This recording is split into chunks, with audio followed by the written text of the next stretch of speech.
Estamos ao vivo. Muito boa tarde, tudo ótimo. Vamos continuar aqui a nossa conversa em cima do livro Os Segredos da Mente Milionária, parte 3, né? Já conversamos sobre... Já tivemos 2 lives, né? Onde falamos aqui sobre a parte inicial aqui do livro, né? De explicando o que é o modelo financeiro, o que são as crenças sobre dinheiro, por que é importante você entender sobre isso. E hoje a gente vai começar a ver quais são as diferenças de pensamento entre quem é rico e quem é pobre. E é o seguinte, tem até um trecho aqui que a gente já vai conversar daqui a pouco, onde o autor aqui, ele fala assim, olha, cara, esse é um livro que não dá para você acompanhar aqui sendo muito melindroso, sabe? Não dá, porque fala algumas coisas assim, muito diretas, sabe? Às vezes, né, a gente não quer, vamos dizer assim, chatear ninguém, fica usando palavras melhores. Mas, cara, aqui a ideia é ser direto ao ponto para ser algo realmente prático, tá? Então, diferença de pensamento entre ricos e pobres. Eu falo isso também porque eu lembro já fiz um estudo desse livro, inclusive, mas há algum tempo, uns 2 anos atrás, e eu lembro que algumas pessoas falavam, não, você não pode falar pobre, tem que falar humilde, não sei o quê. Bom, né? Vamos lá. Vocês estão me ouvindo bem, né? Ó, a Cleusa, gratidão, Cleusa, já falei, olha, deixe seu like. Isso aí. A Cleusa já tá ligada nos Paranauê aqui, sabe que o like é importante, porque quando você dá o like, o YouTube entende que esse vídeo foi relevante, está sendo relevante para você, e ele mostra esse vídeo para outras pessoas também. Essa conversa está acontecendo aqui também no Instagram, tá? Pessoal que tá vindo do Instagram, boa tarde. De preferência, assistam pelo YouTube. A experiência lá é um pouco melhor. Beleza? Vamos lá. Sempre antes de começar aqui, eu vou ler a frase que para mim resume o porquê que é importante você estudar, né, fazer esse estudo que a gente está fazendo aqui agora. Que é o seguinte, olha. Logo aqui no comecinho do livro, diz assim: se o modelo financeiro que existe no seu subconsciente não estiver programado para o sucesso, nada que você aprenda, saiba ou faça terá grande importância. Por isso que a gente está estudando isso aqui. Se você caiu, né, de paraquedas aqui, não assistiu os primeiros, é bem importante você assistir para entender exatamente tudo, mas isso aqui resume bem, tá? Não adianta fazer a coisa, imagina uma coisa aí que você sabe, nossa, isso aqui dá dinheiro demais. Cara, se você não tiver programado no seu subconsciente o sucesso, a prosperidade, não adianta. Vai dar um jeito somente vai dar um jeito de sabotar para você não alcançar aquilo. Basicamente isso, tá?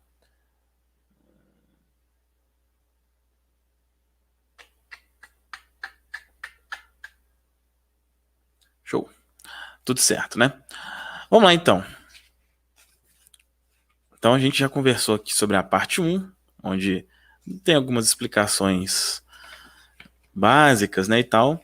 Hoje vai para uma parte um pouco mais prática, né?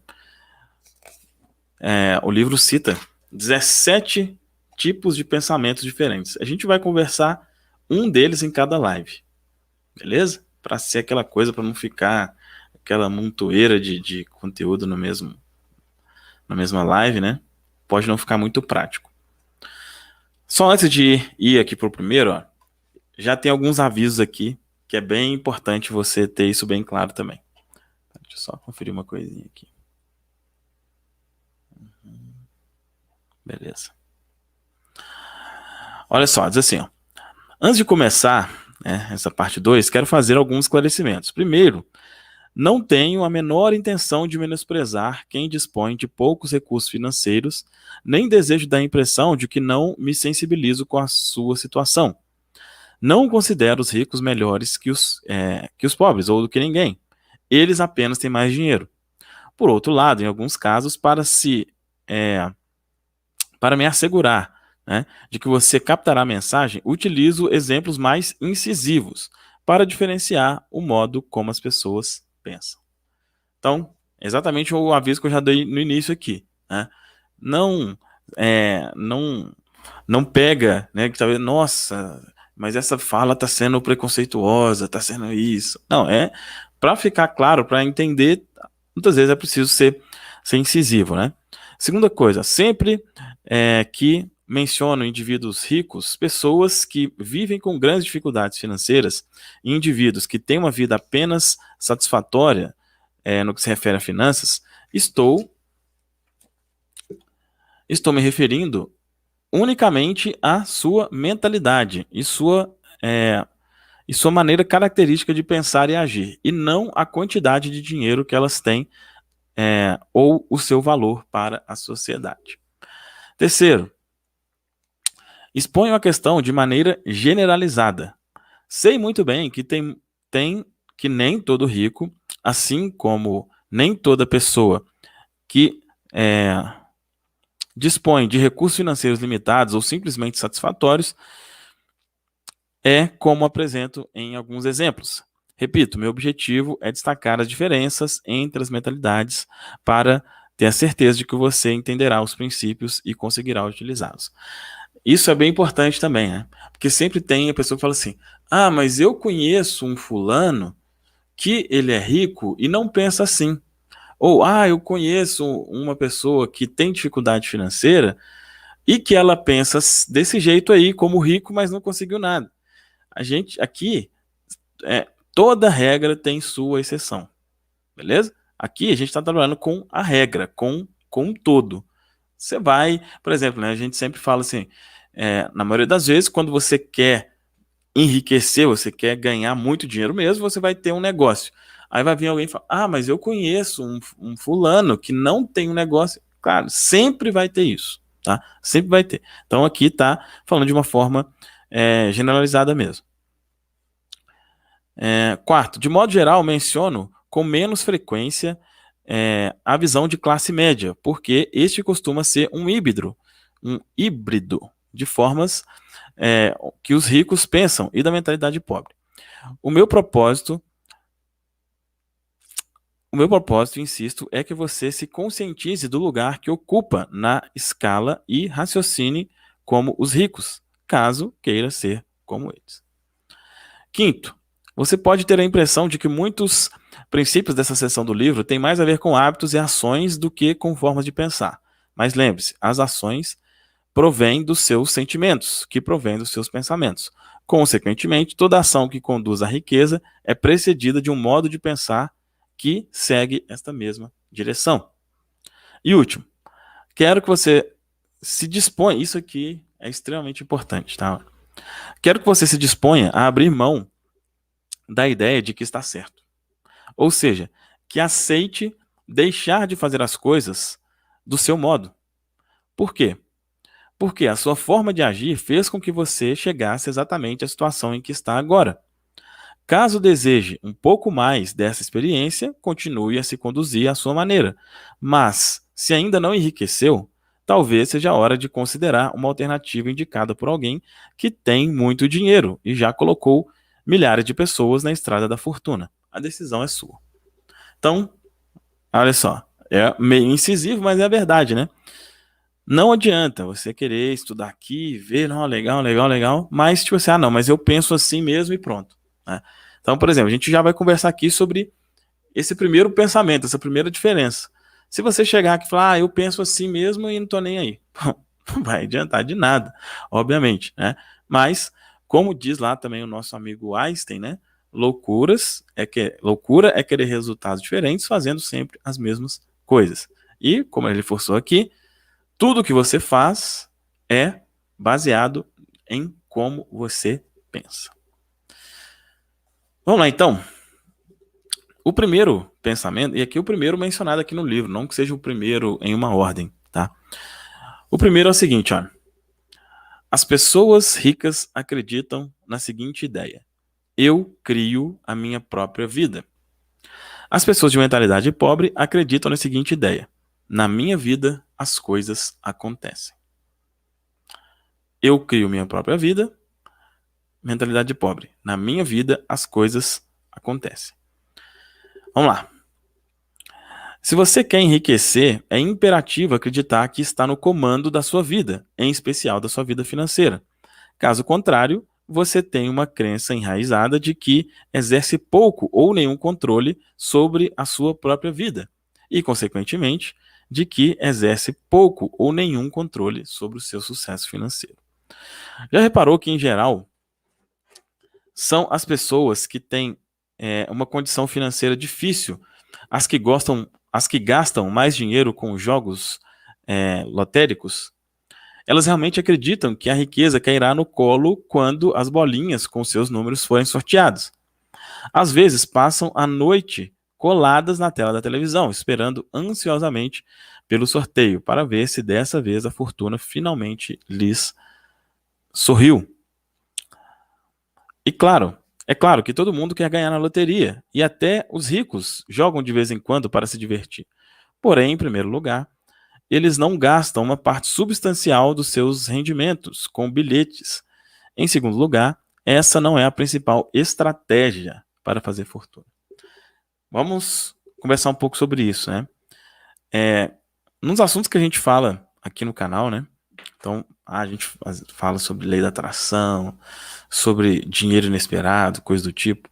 Muitas vezes dá uma ideia de fórmula mágica, né? E muitas, já até perdi as contas, né? De quantas pessoas já fizeram perguntas relacionadas à loteria, né? Como usar o poder mental para ganhar na loteria?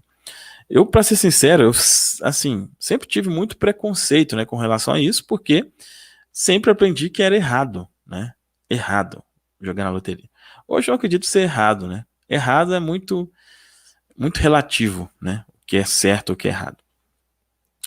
Então não tenho absolutamente nada contra. O que para mim, o que eu sou contra, o que para mim é o ruim, é o que falou aqui.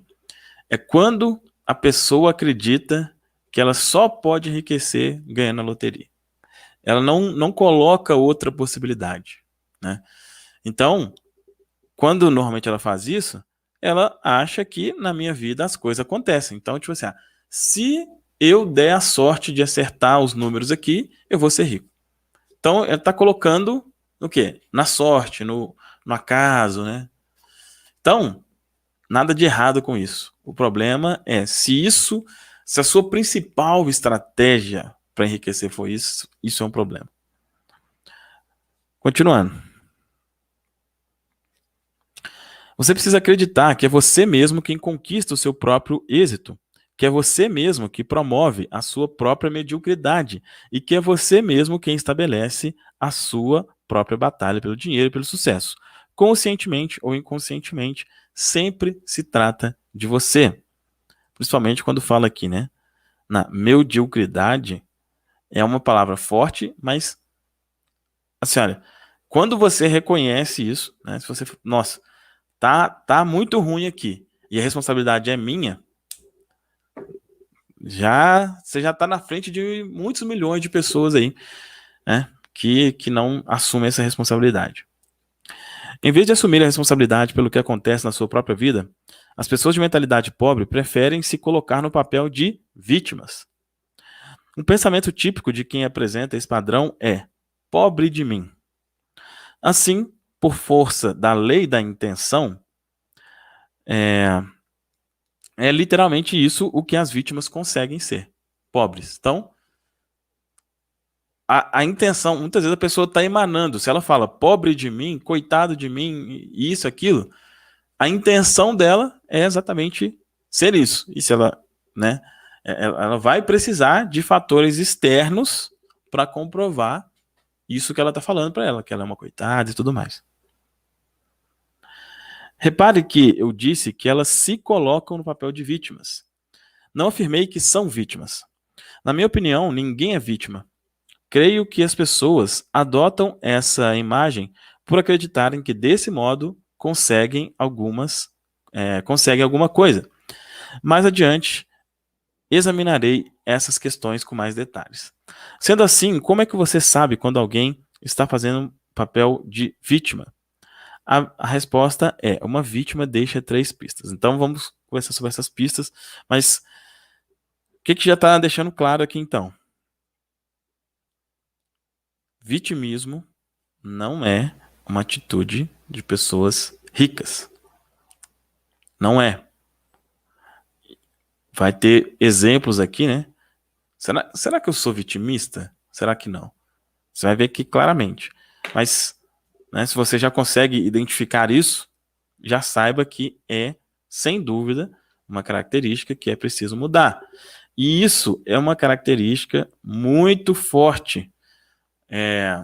Assim, não sei se do povo brasileiro como um todo e tal, mas muita gente tem essa uma visão até política, né, de que assim, o Estado tem que cuidar de mim, né? O governo tem que me dar isso, tem que me dar aquilo, tem que me proporcionar isso. Pô, sai dessa, sai dessa. Atitude vitimista. Como que você pode identificar, né? Primeira coisa, a culpa é dos outros. Essa é a primeira característica de uma vítima, né?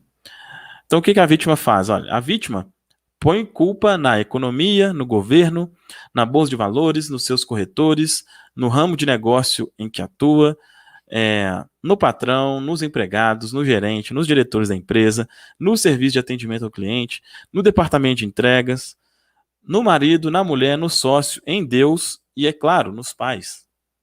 A culpa é sempre de outra pessoa ou de outra coisa.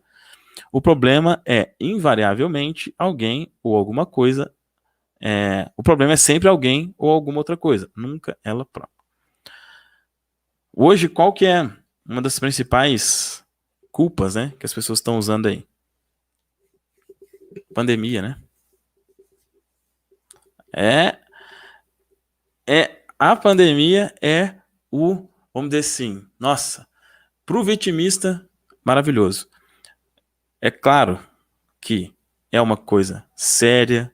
Aqui a gente está falando especificamente sobre questão financeira, beleza? Nós estamos falando da questão de saúde e tudo mais, que obviamente é uma questão muito séria. Só que o que acontece? Nesse período, aconteceram algumas coisas, né? Alguns negócios tiveram que se reinventar. Só que muitas pessoas, para não se reinventar, colocam, mas nessa pandemia também não tem jeito. Como assim não tem jeito? Como assim não tem jeito? Tem muita gente prosperando nesse momento. Eu faço parte de um grupo de mentoria e ontem a gente teve um encontro que foi muito bacana. E tem uma menina lá que ela trabalha com festas. Ela entende muito bem de festas e ela ensina outras pessoas a ganharem dinheiro fazendo festa. Só que nesse momento de pandemia, muita gente está, né, as festas são, vamos dizer assim, desaconselhadas, né? Mas pequenas festas estão acontecendo. E ela falou, olha, eu tenho uma aluna aqui que no ano passado, se for juntar do período da pandemia até hoje, ela fez, se não me engano, ela falou 380 festas nesse período. O que o vitimista vai fazer? Nossa, não dá para ter festa, não tem como, ai meu Deus, me ajuda aí. A pessoa que não tem atitude vitimista, ela vai falar, cara, como que eu posso resolver isso? Como a responsabilidade é minha, como eu posso resolver isso? Ah, beleza, não dá para fazer festa como era antes, tá? Que tipo de festa, vamos dizer, dá para fazer hoje? Ah, não. É permitido fazer festa com até 10 pessoas, beleza. Então, eu vou bolar uma forma aqui de fazer a festa para até 10 pessoas, tal. A pessoa só vai ter essa atitude se ela tiver o pensamento de protagonista. Se ela tiver o pensamento de vítima, ela não vai fazer nada. Ela vai reclamar, ela vai xingar, ela vai fazer um bocado de coisa. Né? E vai reclamar por que o governo não dá tantos mil por mês para ela. Né? Atitude de protagonista. Então, tem muito, como citou aqui, tem várias coisas, né, que se pode se agarrar. Hoje em dia, a mais fácil delas é a questão da pandemia. E eu te digo o seguinte, se faça uma pergunta. Se você é uma pessoa que foi impactada diretamente, se pergunte o seguinte, Vamos supor que você tem um negócio que foi impactado. Se pergunta o seguinte: todas as pessoas que têm esse negócio, todo mundo que tem esse negócio, fechou? Não tem ninguém ganhando dinheiro nesse momento? Se tiver uma pessoa, a responsabilidade é sua. Pode ser, né? Pode ser que seja uma coisa, realmente não tem como, é impossível. Ok. Mesmo assim, a responsabilidade é sua, você vai, né, fazer outras coisas. Mas em cima do que você faz mesmo, se tiver uma pessoa conseguindo fazer, você também consegue. Então, você não dá para colocar a culpa na pandemia ou em qualquer coisa externa. É chato, né? Não é chato? É muito mais gostoso colocar a culpa, né? Pois é, mas é um gostoso que custa muito caro. Qual que é o preço dessa gostosura, vamos dizer assim, né? A responsabilidade não é minha. Nossa, graças a Deus. Qual que é o preço disso? Morrer pobre. Basicamente, falando de forma mais clara possível, é isso. Continuando. Segunda forma de identificar, né? Será que eu estou sendo vítima? Primeira coisa, então, culpar os outros. Segundo, sempre ter uma justificativa, né? Olha só, quando não está culpando alguém, a vítima trata de racionalizar ou justificar a sua situação dizendo algo do gênero: o dinheiro não é assim tão importante. Eu lhe pergunto, você acha que se disser ao seu marido ou à sua mulher, ou ao seu mentorado, ou ao seu namorado ou namorada, a sua sócia ou seu sócio, que eles não são tão importantes assim, eles ficarão muito tempo com você? Acredito que não. Tampouco o dinheiro ficaria. Então, isso é uma justificativa, né? Que muita gente usa. Ah, não, mas eu não tenho dinheiro e tal, mas para mim o dinheiro não é tão importante assim, não. Cara, isso só é uma desculpa porque não tá conseguindo ganhar dinheiro. Na maioria das vezes é isso, tá? Não existe isso de não ser importante. Não existe. É óbvio que é importante. Qual que é a questão, né? Que muitas vezes, deixa eu ver se está nesse trecho aqui também. Quando fala de importante, olha só, aí o que algumas pessoas dizem, né? Tá aqui, olha. O dinheiro não é mais importante do que o amor. Olha que comparação idiota. O que tem uma coisa a ver com a outra, né? Então, não, o dinheiro não é importante, não. O importante é meu filho, o importante é meus pais, o importante é minha esposa, o importante é meu marido. O dinheiro. Vai lá no supermercado com seu filho, né? E fala aqui: eu não trouxe dinheiro, não, mas trouxe meu filho aqui. Ele é que é o importante aqui pra mim. Tá aqui ele. Me dá aqui um pacote de arroz, um de feijão, não sei o que, não sei o que.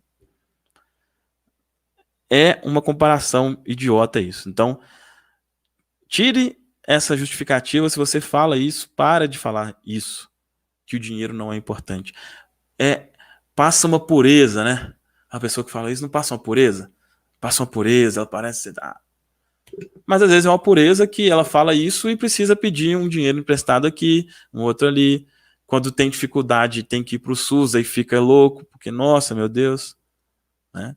Então tira essa ideia de que o dinheiro não é importante. Eu tinha marcado outras coisas aqui, mas já vamos passar para o próximo para ficar uma coisa mais dinâmica aqui mesmo. Qual que é a terceira atitude de quem é vítima? Se queixar, né? Ó, queixar é a pior coisa que alguém pode fazer para a sua saúde e riqueza. A pior mesmo. Por quê? Acredito piamente na lei universal que diz: aquilo que você foca, expande. Quando você se queixa, no que você está concentrado? Naquilo que está certo ou no que está errado na sua vida? Obviamente, está dando destaque ao que está errado. E uma vez que aquilo que é focalizado se expande, você só receberá mais do que está indo mal. Muitos professores da área de desenvolvimento pessoal falam sobre a lei da atração, né? Ela diz que os iguais se atraem. Isso quer dizer que, quando alguém reclama, está, na realidade, atraindo coisas ruins para a sua vida.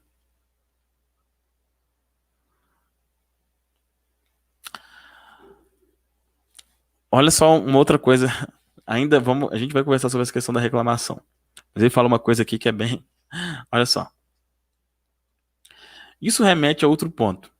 Você tem que fazer questão absoluta de não ficar na companhia de pessoas que vivem reclamando. Se tiver uma grande necessidade de estar perto de uma delas, não se esqueça de se proteger com um guarda-chuva de aço. Do contrário, a coisa ruim que era destinada a ela vai cair em cima de você também. Eu procuro ficar tão distante quanto possível de quem reclama, porque a energia negativa é contagiosa. Muitas pessoas, porém, adoram se aproximar dos resmungões e ouvi-los. Por quê? Por um motivo simples. Eles estão esperando a sua vez de se queixar. E você acha que isso é horrível? Espere só até ouvir o que aconteceu comigo. Então, queixa, reclamação, né? É o que ele falou aqui, né? A gente que conversa aqui no canal sobre lei da atração, né? Tudo aquilo que você emana, volta. Tudo que você emana, volta. Tá emanando reclamação? Tá reclamando? O que você tá emanando? Coisa ruim. Volta, coisa ruim. Reclama, fica pior. Agradece, fica melhor. Basicamente isso. E, como eu disse aqui, né? Se você conviver com quem reclama, isso vai impactar também. Então, o quanto for possível, se afaste de pessoas reclamonas. Porque, como falou aqui, olha, a negatividade vem para você.